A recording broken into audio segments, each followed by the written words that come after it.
is Nye McGee with EURweb.com.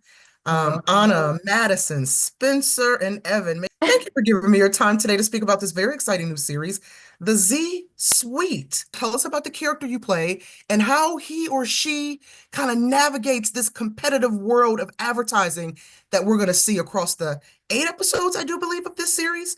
Yep. And yeah, Madison, if you would like to kick that off. Yeah, sure. I do pray, actually. Pray, Pray this all works play. out. I play Kriska Thompson, who takes over Monica's role as CEO. And I find that Kriska herself is very competitive and wants to win and wants to come out on top. So she's determined to do so, is extremely ambitious. And I'd also go as far to say that she's a bit of Monica. And that's all I'll say. And how about you, Anna? I play Clem, and they are sort of just they have fallen into the situation, I think, where they're following their friend Kriska work, and the competitive nature of marketing kind of doesn't affect them until their friend is sad about their job. But other than that, it's kind of like work schmirk. Yeah. I play Elliot Spencer, and he is described as a manic pixie dream boy, which I think is pretty on brand. Elliot is a creative. He's confident, he's bold, he's loud, and he's a good friend.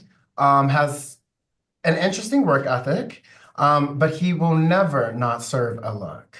And I play Minnesota Matt. And in the marketing workplace, I think he's always striving for something else. Maybe it'd be a promotion or just any sort of, someone telling him he did a good job. But I think, to be honest with you, if Minnesota Matt ever got a big promotion or got given an opportunity like Kriska, it'd be a lot like a dog chasing a car. He wouldn't know what to do with it if he got it. So, and maybe he gets it. We don't know. You never know. When it comes to some of these decisions the team has to make as they're navigating the competition with the older generation, are we going to see loyalties tested? You might. You never know. When it comes to friends in an office, you just never know what's going to happen. And working with your friends is always a little too much sometimes. So you might. Elliot and Clem, I'll speak on their behalf, are loyal friends. So they stand beside their sis. But you never know what's going to happen in the future. So, yeah, you want to speak on that?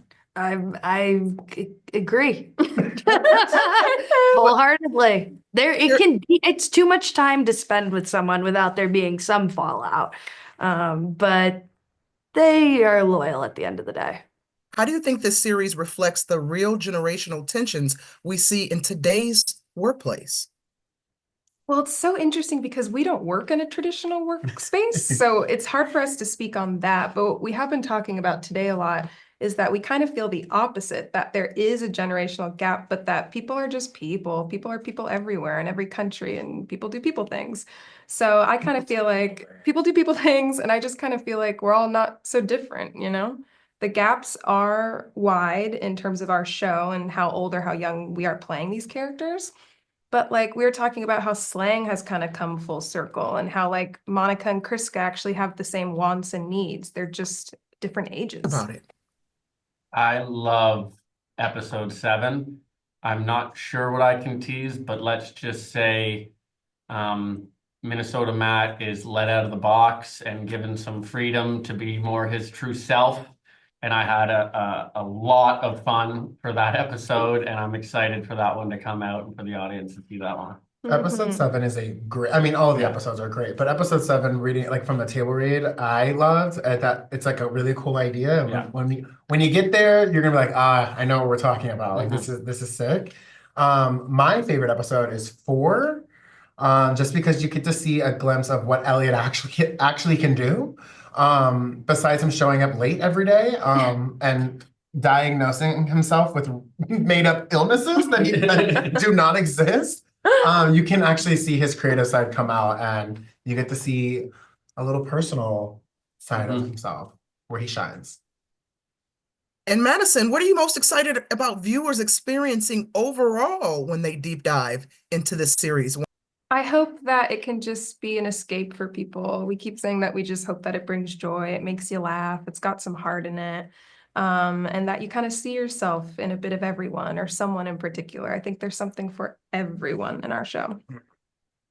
Now, who's going to make it a point to go on social media when the series debuts, to follow hashtags related to the series, to read any blog recaps, to see what audiences think about the show, your character's journey? I don't want to know. I think it's important for someone involved in the show to do that, engage it. I'm not going to be reading any reviews or comments or anything. I think that's unhealthy, but unless one of you guys disagree. No, It's not our job. It's think not our, it's- it's not our job. It probably wouldn't be No. good for us. I think there's no way to read an internet comment and not have it negatively affect you. Yeah. Even with the comments, I'm not Yeah. like, Yeah. I'm like, Yeah. What do you really mean? Yeah. Oh, I looked good, did I? yeah. Let's go in that moment, but what about the other ones? I love it. Thank you. Thank you, Spencer, Evan, Anna, Madison. That's my time. Thank you so much. Thank Thank you. you. Have a great Yeah. day. You were great. Bye. Thanks so much.